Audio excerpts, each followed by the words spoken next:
দীর্ঘ এক যুগ পর সশস্ত্র বাহিনী দিবসের অনুষ্ঠানে যোগ দিয়েছেন বিএনপি চেয়ারপারসন খালেদা জিয়া। এই বিষয়ে আরো জানাতে সেনাকুঞ্জ থেকে আমাদের সাথে যোগ দিয়েছেন সহকর্মী জাহানারা পারভিন। পারভিন, আপনি এই অনুষ্ঠানে শুরু থেকেই আছেন, এই আয়োজন নিয়ে জানাবেন বিস্তারিত।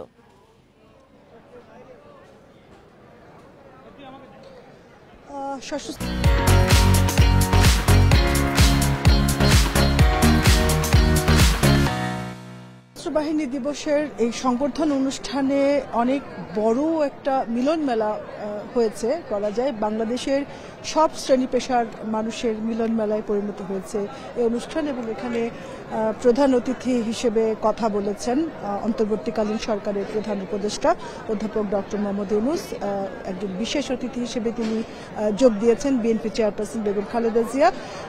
২৬ জন নেতাকে আমন্ত্রণ জানানো হয়েছিল বিএনপি থেকে। বিএনপি স্থায়ী কমিটির সদস্যরা এসেছেন বেগম খালেদা জিয়ার সঙ্গে, এবং ১২ বছর পর তিনি সশস্ত্র বাহিনীর এই অনুষ্ঠানে এসছেন। সবশেষ ২০১২ সালে এসেছিলেন, এবং খালেদা জিয়া আজকে প্রধান উপদেষ্টা খালেদা জিয়ার সঙ্গে কুশল বিনিময় করেছেন। তারা কিছুক্ষণ কথা বলেছেন, সৌহার্দ্য সূচক সেই কথা। এখন আসলে আনুষ্ঠানিকভাবে সমাপনী ঘোষণা করেছেন ডক্টর মোহাম্মদ ইউনূস। এখন আপনারা দেখতে পাচ্ছেন এখনো সেই রেশটা রয়ে গেছে, হেমন্তের এই সন্ধ্যার যে পরিবেশটা।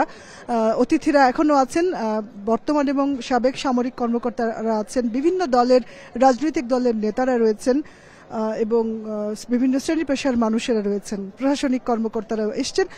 প্রতি বছর আমরা যেটা জেনেছি আইএসপিআর এর সূত্রে, প্রতি বছর ৩ থেকে ৪ হাজারের মতো অতিথি থাকে। এবার ১২,০০০ অতিথি এসছেন, এবং এবার আমরা বলবো জনসমাগম বা অতিথির আগমন এবছর অন্যান্য বছরের চেয়ে বেশি। এবার বেশি সংখ্যক মানুষকে এখানে আমন্ত্রণ জানানো হয়েছে, এবং সবাই এসছেন গুরুত্বপূর্ণ মানুষেরা, ডক্টর কামাল হোসেন সহ বিভিন্ন রাজনৈতিক দলের নেতারা, জামাতের নেতাদেরও আমরা দেখেছি, বাম দলের নেতাদেরও দেখেছি, কিন্তু আওয়ামী লীগের যে মিত্র দল সেই দলের নেতাদের কিন্তু আমরা দেখিনি। এখানে কথা বলেছেন, সৌহার্দ্য বিনিময় করেছেন, এবং ডক্টর মোহাম্মদ ইউনূস সশস্ত্র বাহিনী এই দিবস উপলক্ষে বিভিন্ন কথা বলেছেন। বাংলাদেশ থেকে শান্তিরক্ষা মিশনে সবচেয়ে বেশি নারী পাঠানো হয়, এটি একটি গর্বের বিষয়, এবং সশস্ত্র বাহিনী বরাবরের মতো দেশ গঠনে ভূমিকা রাখবে, গণতান্ত্রিক রীতির প্রতি শ্রদ্ধা রাখবে, এবং দেশ আরও এগিয়ে যাবে, এরকম অনেক চমৎকার কথা বলেছেন। এবং বেগম খালেদা জিয়া কিছুক্ষণ আগে এখান থেকে চলে গেছেন, তিনি সহ যারা এসেছিলেন বিএনপির স্থায়ী কমিটির সদস্যরা তারা চলে গেছেন, এবং অতিথিরা এখন আসলে শেষ সময়ের যে কুশল বিনিময়, এই যে সন্ধ্যার আগের মুহূর্তটায় তারা কথা বলছেন কিছুক্ষণ, মানে আনুষ্ঠানিকভাবে কিন্তু অনুষ্ঠান শেষ হয়ে গেছে। এখন শুধু এক ধরনের যেটাকে বলা হয় যে শেষ হইয়াও হইল না শেষ, রেশ থেকে যায়, যারা এসছেন তারা আড্ডা দিচ্ছেন, কথা বলছেন, কুশল বিনিময় করেছেন।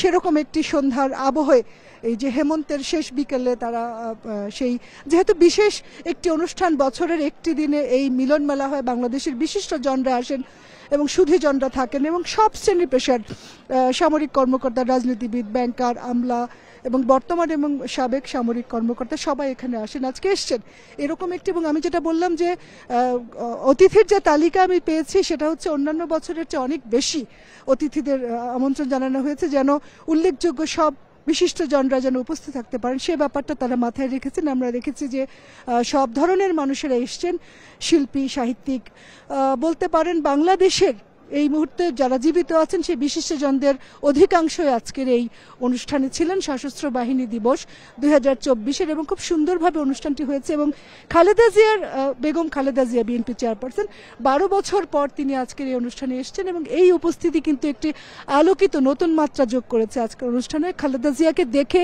খুবই উৎসাহিত হয়েছেন, খুশি হয়েছেন সবাই, এবং খালেদা জিয়ার সঙ্গে তারা কুশল বিনিময় করেছেন। খালেদা জিয়ার সঙ্গে অধ্যাপক ডক্টর মোহাম্মদ ইউনূস প্রধান উপদেষ্টা, তিনিও সৌহার্দ্য বিনিময় করেছেন। যারা এসছেন অন্যান্য অতিথি তারাও কথা বলেছেন। বিএনপি চেয়ারপারসনের উপস্থিতি আজকের এই সশস্ত্র বাহিনী দিবস ২০২৪-এর অনুষ্ঠানটাকে অনেক বেশি রঙিন করে তুলেছে। আমরা বলতে পারি খুব চমৎকারভাবে শেষ হয়েছে সশস্ত্র বাহিনী দিবস ২০২৪-এর এই অনুষ্ঠান সেনাকুঞ্জে, এবং আনুষ্ঠানিকভাবে কিন্তু অনুষ্ঠান শেষ হয়ে গেছে। তারপরেও অতিথিরা রয়েছেন, তারা কথা বলছেন, কিছুক্ষণের মধ্যেই হয়তো এখান থেকে সবাই চলে যাবেন। খুব চমৎকার সৌহার্দ্যপূর্ণ পরিবেশে বাংলাদেশের বিশিষ্টজনরা এই সশস্ত্র বাহিনী অনুষ্ঠানে অংশগ্রহণ করেছে। জি, ধন্যবাদ আপনাকে। জাহানারা পারভিন জানাচ্ছিলেন সেনাকুঞ্জ থেকে।